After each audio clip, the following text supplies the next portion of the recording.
Hello, my name is Scott Dahl, and I'm a Master's Program Director and Professor of Digital Marketing and Revenue Management at Roches in Crans-Montana. Welcome to Leading Hospitality Through Turbulent Times. This session will be a presentation of about 35 minutes with 10 minutes for questions at the end. We're taking the questions in writing only. You can submit them as we go along. Just a quick reminder that the session is being recorded and will be available on your school's Moodle platform afterwards. Today's session is going to be amazing. We're fortunate enough to have two revenue leaders with us today to talk about leading in a crisis. So let's bring them out here. Our first guest is currently Senior Vice President of Revenue Management for Apple Leisure Group. He's held senior revenue management positions at Norwegian Cruise Lines, American Airlines, and Time Warner Communications before that. And so please welcome my friend, Bob Thye. Good morning, Scott. Hey, Bob, welcome. Okay, now let's get our other guest out here. Our next guest is also a Senior Vice President of Revenue Management. He works for Crescent Hotels and Resorts. Before he went into his current role, he worked in various revenue management positions during two separate tours with Starwood Hotels, and he had several successful years at Roches Hospitality Management. Please welcome Raul Moronto. Thank you, everybody, and glad to be here. Welcome, Raul. Okay, so I think it's very interesting. I mean, you guys have exactly the same title, and I think probably on paper your responsibilities are probably pretty similar. But I know you both, and your roles are actually super different. So let me start with Raul. Raul, please tell us a little bit about Crescent and what's your role there. So thank you, everybody. Hope you're staying well and safely at home, I guess. I oversee the revenue strategy for Crescent Hotels and Resorts. We actually operate about 90 hotels in US and Canada. Mostly, about 80% of our hotels are actually branded, mostly Hilton, Marriott, but we do have IHG and Hyatts. Mostly full service, and we also have a number of independent hotels and resorts.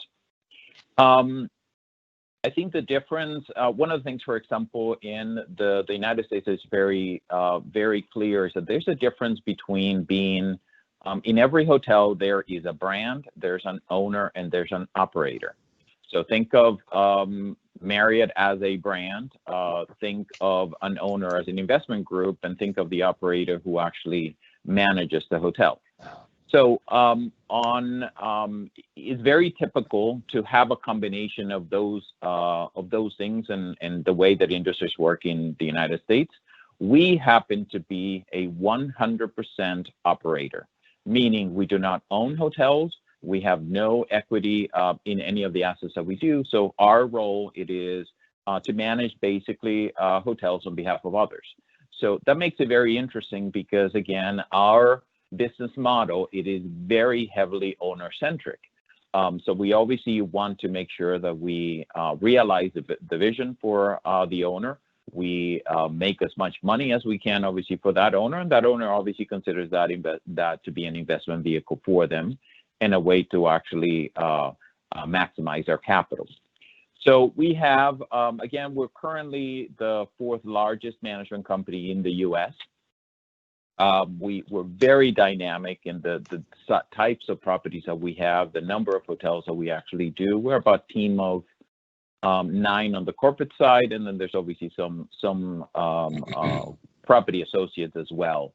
But it's certainly a very interesting time to be managing hotels on behalf of others in these time of crisis. But again, very excited to be here. Thanks, Raul.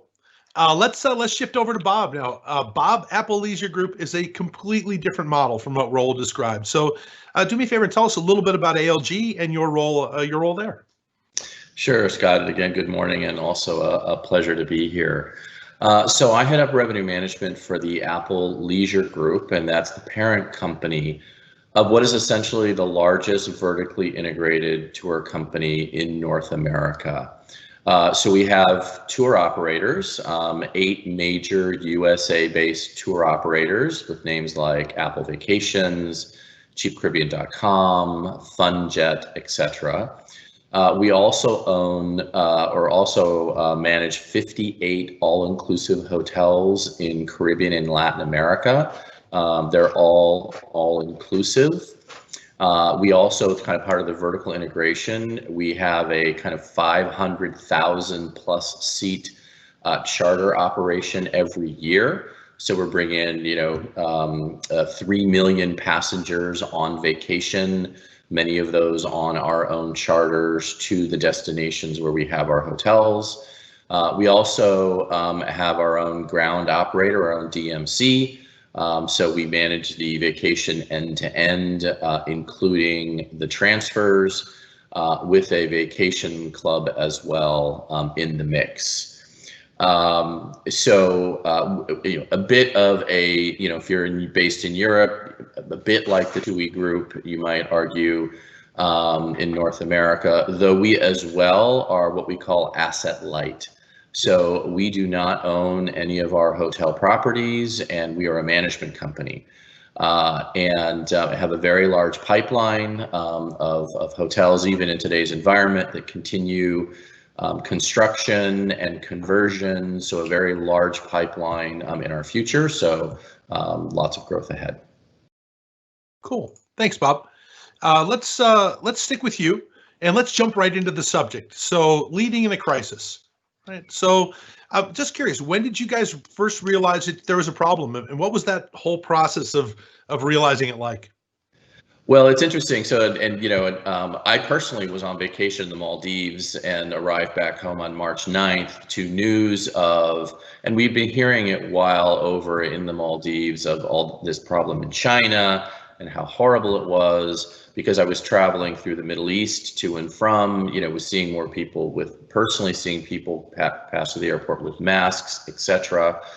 But where it really began to unfold as not a problem far away, but a problem for us, was first when in the United States you began to hear about a nursing home in Washington State that was closer to home, where the virus had gotten hold.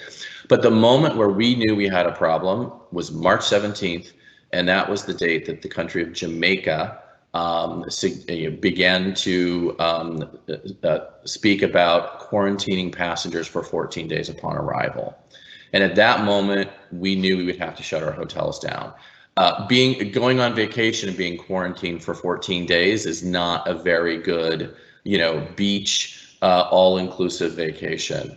And so that was really when it just, it changed, that moment. And we knew we would have to shut our hotels down. And basically that began the domino effect of each subsequent either Caribbean destination closing their borders, whether it was just from the UK or from certain destinations. But within the course of essentially 2 weeks, we shut down 58 hotels from that moment. Wow. So, I think I can kind of surmise from what you said, but describe your operation today. Well, so all of our hotels are shut down. We have 12 hotels in Europe as well under our AMResorts EMEA division. They are all shut down as well. They're in Mallorca and the Canary Islands. And so we're completely shut down. We're focused on both servicing our customers, assisting them through canceling their trips. We're also focused on really trying to retain them for future trips. So as we have passengers eligible for refunds, we're giving them some bonus credit to take a voucher for their next trip. And we're in sort of trying to stabilize the business for when we come out of this thing. So preserving cash, making sure that our operation is solid as we can be. We've got about 70% of our employees are on furlough, and those that are remaining are on reduced salaries, and that's all to get through the crisis and come out of this thing as strong as we can. So that's kind of our mode right now, and we are at this moment really beginning to think about how we come out of this thing. Cool. Yeah, we'll definitely talk about reemerging quite a bit in a few minutes. But let me shift over to Raul. Raul, how about you? When did you guys realize there was a problem, and what was that like in your organization? Well, so I actually was traveling, I want to say the last week in February, and I actually happened to have a very, very strange trip. I had to go to Philadelphia on Monday. I had to go to New York on Tuesday. and then I had to fly out to Florida on Wednesday. So interesting enough, I think that the moment we got to New York, we actually are meeting with an owner. At the time, I think that there was some news that I want to say either travel from China had actually just been halted. I think that there was conversations about halting travel from Europe. That we knew was going to have a very difficult, big challenge for us, particularly because New York is so heavily reliant on European travel, at least on the hotels that we actually manage. So I remember going through LaGuardia Airport, and the airport was almost empty. And I want to say the flight at that point was probably about 50% capacity. And then trying to get to Florida, and then in Florida, even at that time, nothing, there were no restrictions.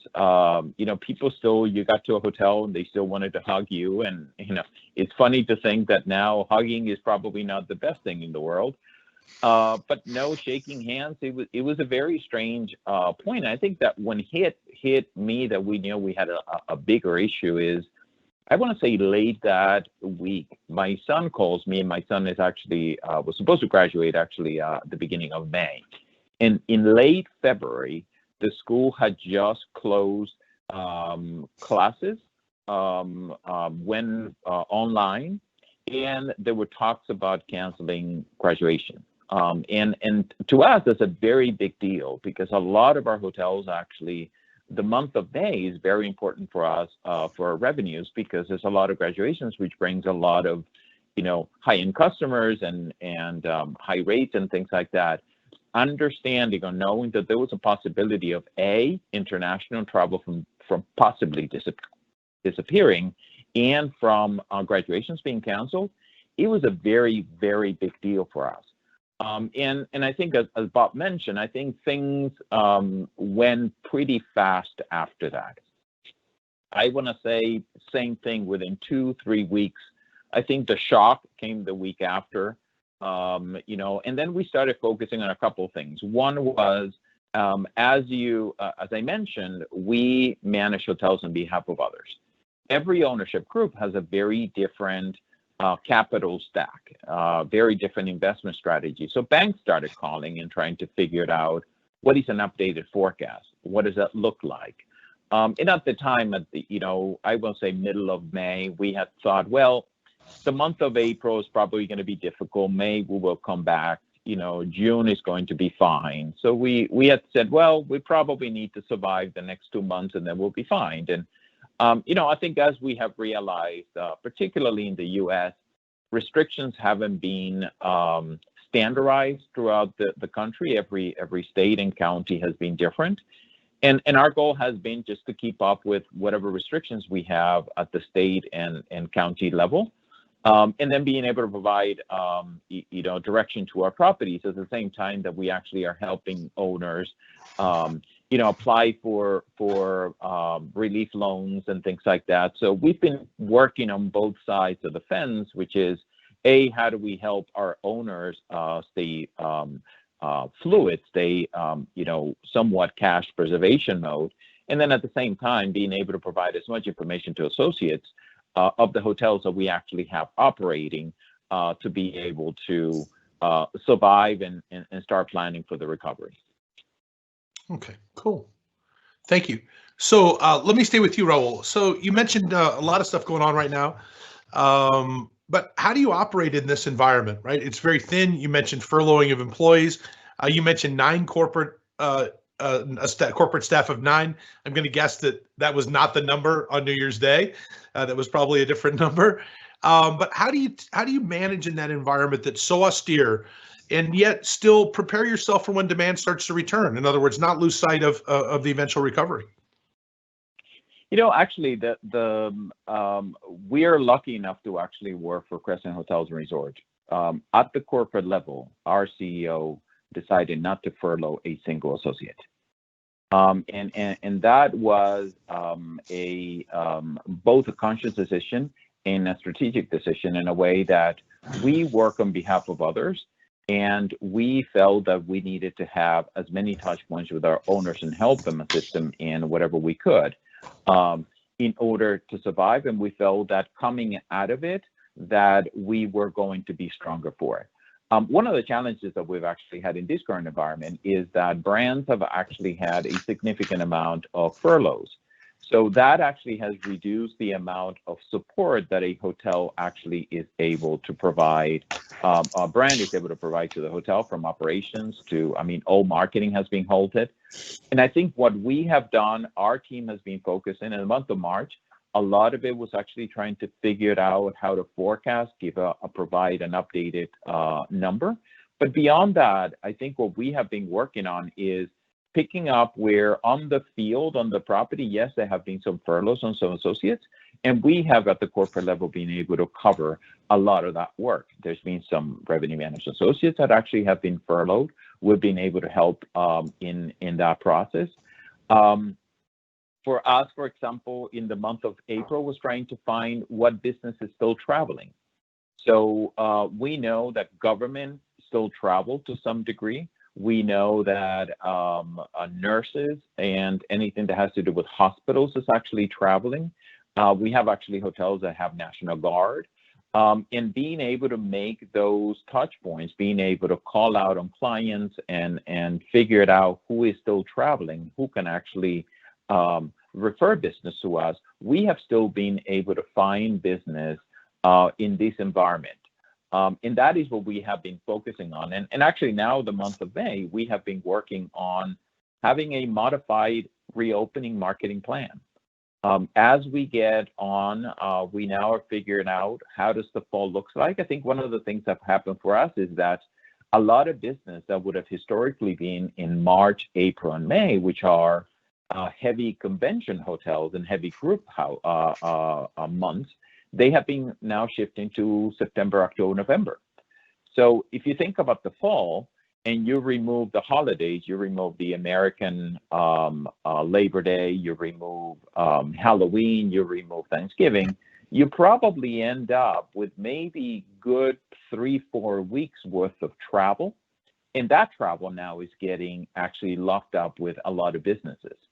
So for us, it's been an interesting situation where we would have very soft periods, but we would have these very small spikes of business that now we need to manage.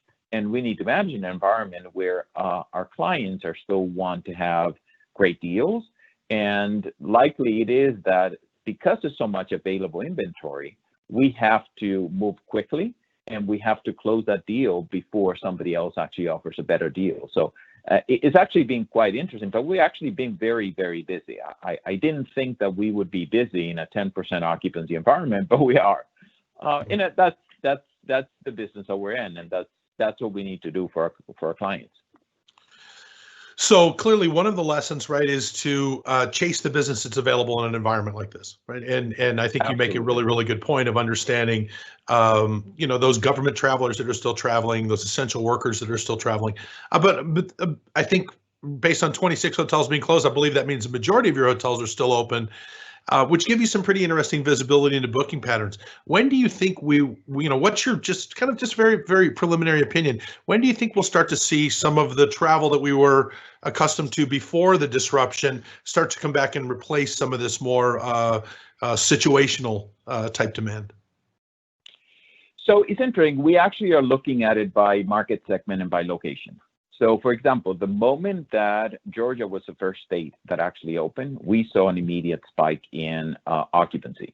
The moment that Florida and Texas opened up their beaches, we started seeing an increase in bookings. Interesting enough, the highest booking lead time right now, it is under 2 days. So we're getting a significant amount of booking in the day for the day. So imagine you have nothing and now somehow you get 50, 60, 70 rooms in the day for the day. So we think that some of that has to do with staycations. We think that people are tired of being at home. And we think that leisure is going to come back. That short-term leisure, I want to travel 50, 100 miles to a resort and just enjoy the pool. We think that that's going to come back first. I think corporate, we have kind of stated, I think corporate is going to take a little bit more time, just because, for example, I'll give you my example. I have been at home for now 2 months. Eventually, in the state of Virginia, they would open up the for us to be able to go back to work in about 3 weeks. Likely it is that any person that has an office is probably going to go to the office for the next 3-4 weeks before they begin travel. So we think that even when states open up, that probably the month of July and August are still going to be lagging when it comes down to corporate travel. I think that group is also being a little bit tricky, particularly having to do with the restrictions of gathering multiple people. Unless the state actually decides to open that up, greater than 50, 100 people, it would be difficult to actually have a regular meeting, aside from the fact that people now are scared to travel. So we think that, September and October, we're going to get back to some level of consistent occupancy. I think that is going to be a scale up. Occupancy will be ramping up until September and October. And then I think that November, December, the question is going to be whether, the virus comes back and things like that. So I think that the winter of 2021 is probably going to be a little bit timid, at least in the Northeast states. I think that the South states, I think, are probably going to have a little bit more consistency when it comes down to occupancy. Cool. So, so Bob, let me shift to you. You mentioned all your hotels are closed. You mentioned some of the things you're doing, trying to, kind of retain your customers for the future. But how can you operate today in that type of environment and still be ready for the future? Right. So, well, we are spending most of our time looking for just sort of future demand clues, if you will. And that's what we're really focused on in terms of looking at the future. So, and much like Raul and Crescent hotels, where do we see these clues? I mean, obviously, traditional demand forecasting methodologies don't work. There is, every sort of model that you have, park it for now. And where can you find those nuggets of information that are give you clues about, where is this future demand? And so that's what we're really spending our time doing now is, looking at what segments are showing, signs of life, if you will. Where are passengers rebooking? We do have incoming bookings, right? So our hotels are closed currently, but they are open for sale for future dates. So where do we see new bookings, or where do we see those passengers that are rebooking and not making new bookings? What period on the horizon? What's their booking curve? I mean, fascinating that Crescent is seeing such strong demand within 2 days. But what is that new booking curve? Clearly, it's there's a fairly short window. It's kind of bifurcated. Fairly short window for pent-up demand, and where's that coming from and where is it going to, as well as then just longer term trends, which we're focused on, so that as we open, we then have a better sense of where initially to target promotional and marketing efforts, and where can we capture that demand. All of our hotels are in Caribbean, Latin America, if not Europe, and all from the US, all require airlift. So we're also working closely with airline partners on what are their plans, what are our own charter plans, again, solving this this problem of chicken or the egg. If there's no air, there's no hotel. But if there's no hotel, the airlines don't want to fly there either. So we're also working on how do we prime the pump, if you will, to get passenger volume flowing into the destination, so that hotels feel comfortable opening. And once hotels are open, airlines will feel comfortable returning their flights back into the destination. So that's kind of our current focus, is looking forward and trying to get this machine moving again and identifying those demand clues of where that will be most effective. Cool. I think that's, it's really amazing. I know that based on you guys being in so many parts of the travel industry, right? You have amazing visibility specifically into the leisure market. So you mentioned that your hotels are open for sale. I'm curious kind of what window you're actually sort of sure enough to be taking reservations, but just in general, are there any signs of life, you know? Yeah, so, well, we have hotels that are open for sale, really basically kind of starting in various dates in the month of July. But what's interesting is throughout the crisis, we've seen very strong a mix of demand. Granted, it's on much lower overall volume, but we have seen strong mix of demand close in. So, so back in May, or back in, sorry, late April, we were seeing rebookings in June, right? And new demand in June. We're now seeing as much demand for July as we see for November, or, September and October, right? So we do have a surprisingly strong mix of demand close in, for the dates when our hotels are open for sale. Not all of our hotels are open for sale in July, but some are, which is encouraging. So, I take from that when we do open that we will have demand, at least some demand, for partial reopenings. And that's kind of the strategy is if I have a 500 room hotel, I'm probably going to open 120 rooms and not all 500 right away. That we will have some of that pent up and close in demand. And this notion of, staycation is interesting. I wouldn't be at all surprised to see people go off to one of our all-inclusive hotels and work from home from there. As long as you're gonna be quarantined. I was almost quarantined in the Maldives myself, but if you're going to be quarantined, it's better off to do it on a beach in Mexico, than in your basement in Pennsylvania, right? with 5-star 5 dining restaurant options and things like that. That's definitely the way to do it, no doubt about it. So there was a very interesting question that dovetails right into that. And that was the whole notion that one of the things we're learning right now, we'll get into what you guys are learning, but one of the things we're learning right now really is, I think, as a society, is that some office space is unnecessary. And so you mentioned the piece and when I was working for Apple Leisure Group, no doubt one of the best places to work on a Friday was your room at one of the resorts so that you could be there for the weekend. You're absolutely right about that.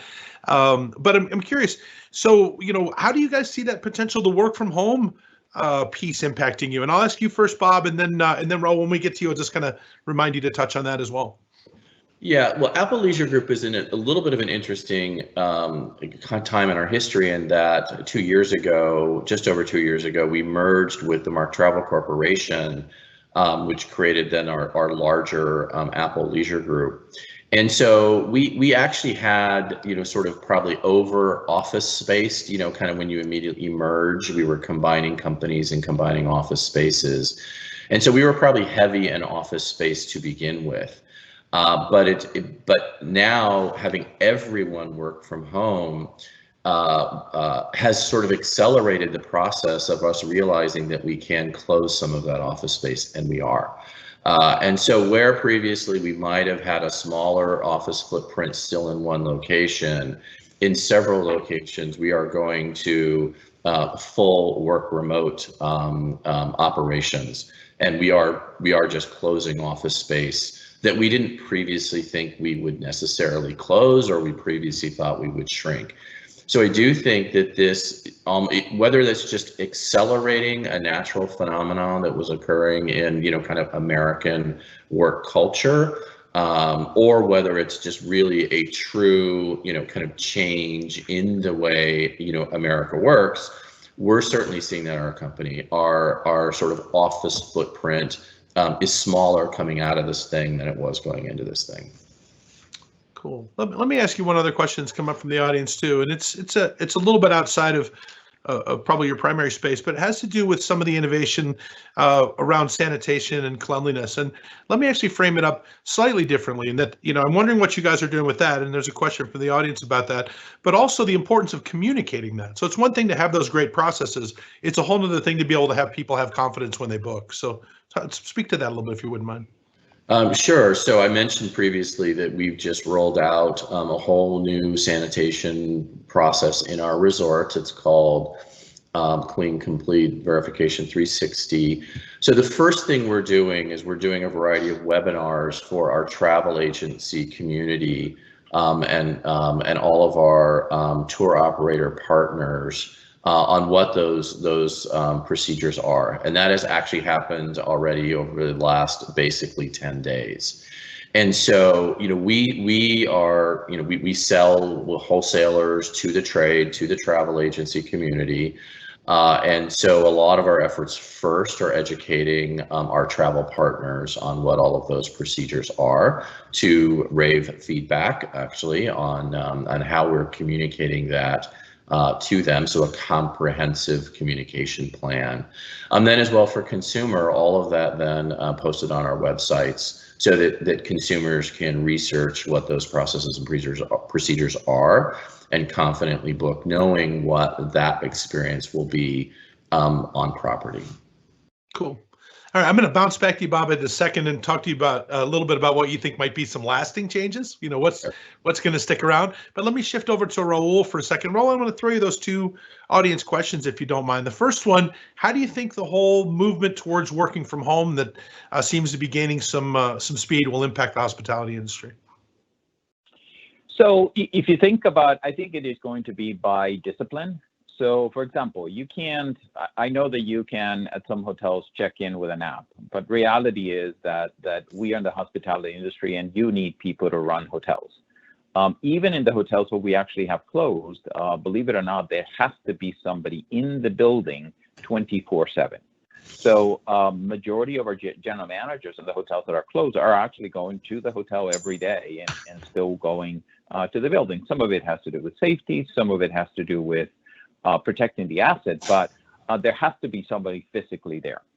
When it comes down to revenue strategy, then, if you think about it, the vast majority of our associates have the ability to work from home because we work on technologies that are cloud technology. So it's a lot easier for us to do that.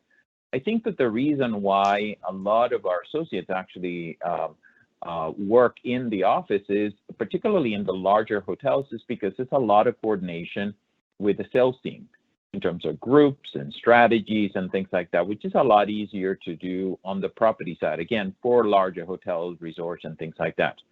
But I do think that there's a lot of things that actually can be done remotely.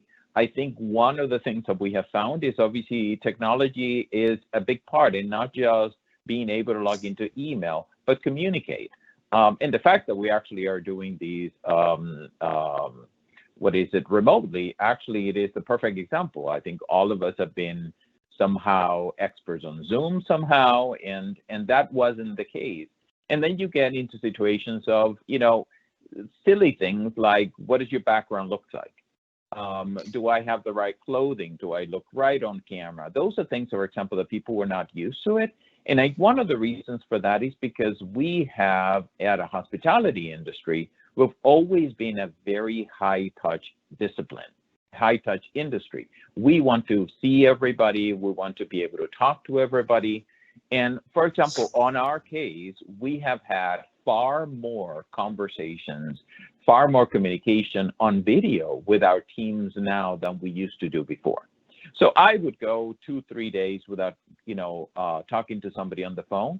We just got now to about 3 times a week, but we actually had daily web calls with our entire team on video. And that, a lot of it has to do because there's a sense of community, it's a sense of connectivity that you still have to have with your teams because they're hungry for information. They don't know what's going to happen. They don't know if they have jobs. They don't know what to do next. And I think that we found that the best way for us to continue to communicate, whether we were in our own homes, whether we were in the basement, whether we were in a child's bedroom, it is that we still needed to see that connectivity. It is extremely important for our industry. And I would foresee that as we take into the sales and revenue, particularly on the sales side, that video is going to become a far more important part of our business. So while we'd be remote, I still think that there is a significant amount of value into having a relationship with a client that you've known for the longest time. You cannot visit them. They probably don't want you to visit them, but you still need to be able to see a face. You still be able to see a smile. You still need to have a relationship that allows you to do business in a no more normal way. I think that's a really great point. I think that we have learned that this is very efficient, right? That we can the amount of travel time that it takes me to go from one office to another, I simply hang up one Zoom meeting and jump into the next one. So, okay, so let me ask you that same sanitation question. I'll ask it slightly differently. So, tell me a little bit about what you guys are doing and the things you're contemplating. But here's the curiosity: is safe going to become the new luxury? Interesting enough, I heard the other day that, clean is the new green. I think that what we are seeing is that reputation, it is going to be even more important than ever. So, if you think about websites, for example, like TripAdvisor, your TripAdvisor rating is going to have a very big impact in the popularity of your hotels. We think that is going to be, that perception of cleanliness is going to be very important. So I'll give you an example. I actually stayed, I had to go to Boston for my son's council graduation, but I actually stayed at a hotel. The experience from check-in to my room was actually quite interesting because there was a sanitation station probably every 10 feet.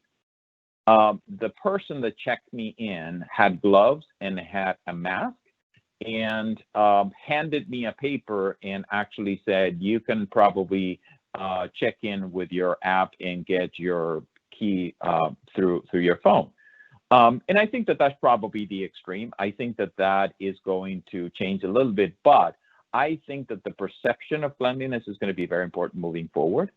And you're probably going to see far more signs about staying clean than you are going to be about marketing the Hilton brand or the Marriott brand. So I think that in the past, you would have gone to an elevator and would have seen a banner that actually promotes the brand or promotes different hotels.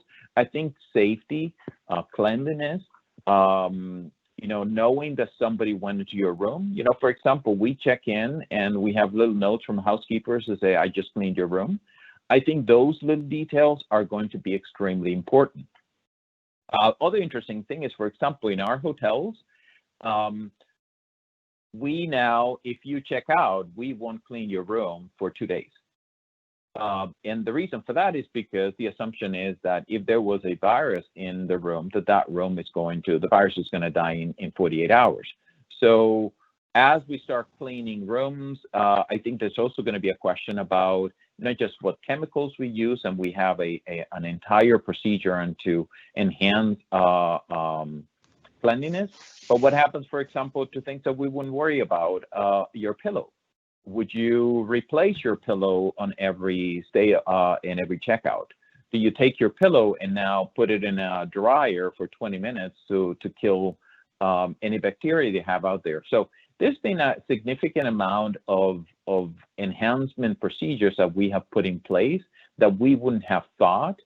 I think the majority of those are probably going to stay. I think that the more drastic ones, the face covers and things like that, I think eventually those would probably go away. Gloves, I think, would eventually go away in a normal setting.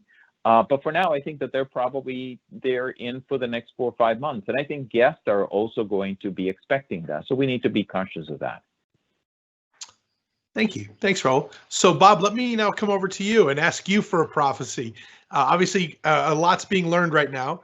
But I'm just kind of curious, what do you think are some of the things that are likely to stick around, to be lasting and to become part of the next normal, so to speak? Well, I think one of the things that we've really learned, and I think will kind of permanently change a bit, is just travel insurance, right? So we're finding, one of the most significant challenges for our travel agent partners was the whole kind of refund process, who's eligible for what. That was a very significant kind of effort. And then for our passengers as well, we sell, 100% cashback insurance. And that was a significant benefit for many, many of our passengers. And so I think people will think about travel insurance very differently in the future and see the value of it far more than maybe previously. And we always had a fairly decent attach rate of insurance, but we've seen that really skyrocket now going forward for new and kind of rebookings, where people are really, attaching insurance. And I think that's not just in the short term, as people want to make sure they have flexibility, because face it, most of the travel companies right now are providing that flexibility.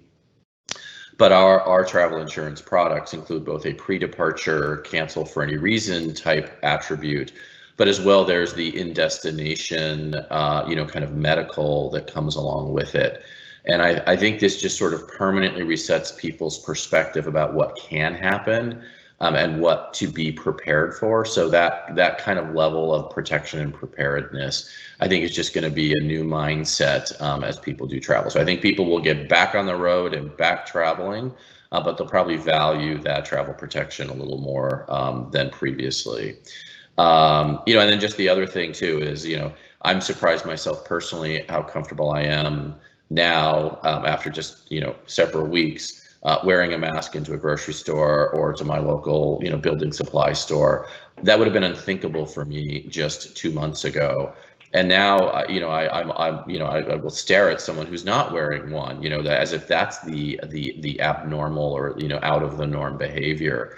So I think that passengers are just, travelers are going to be much more comfortable with just regular protocols around, cleanliness and safety, whether that's masks, gloves. I think, rather than getting a welcome drink when you arrive on resort, you're going to get a squirt of hand sanitizer.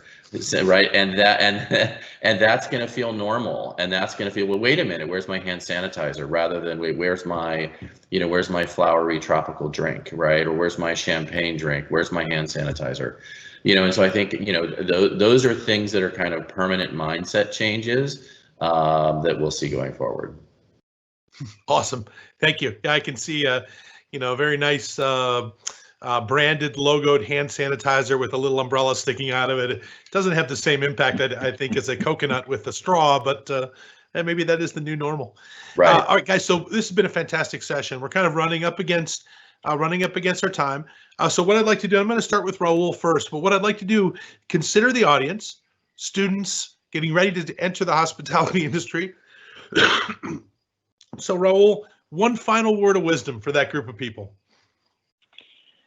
I think that if you consider, for example, that there's a potential vaccine happening in the next, let's call it year, just understand that by the time that, if you're not graduating this year, if you're graduating next year, this will probably be over. At least the major crisis is going to be over.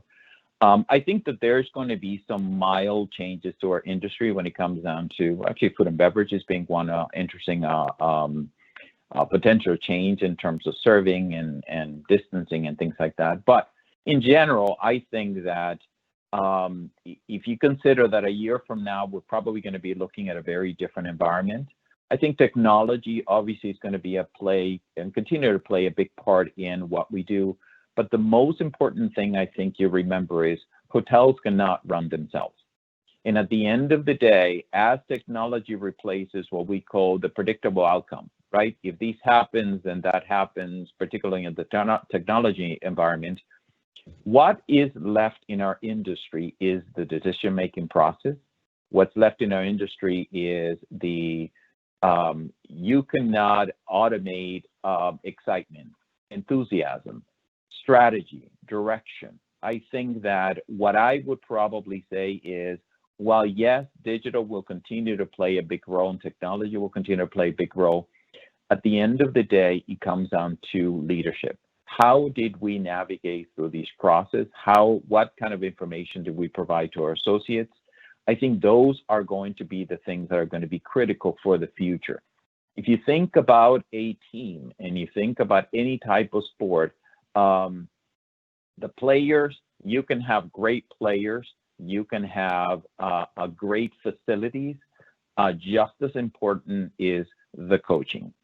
And at the end of the day, that is probably going to be, as you start coming out of these environments, that do not forget that at the end of the day, we are the hospitality industry. It is still an industry of people, serving people and providing experiences. You cannot create experiences through a robot.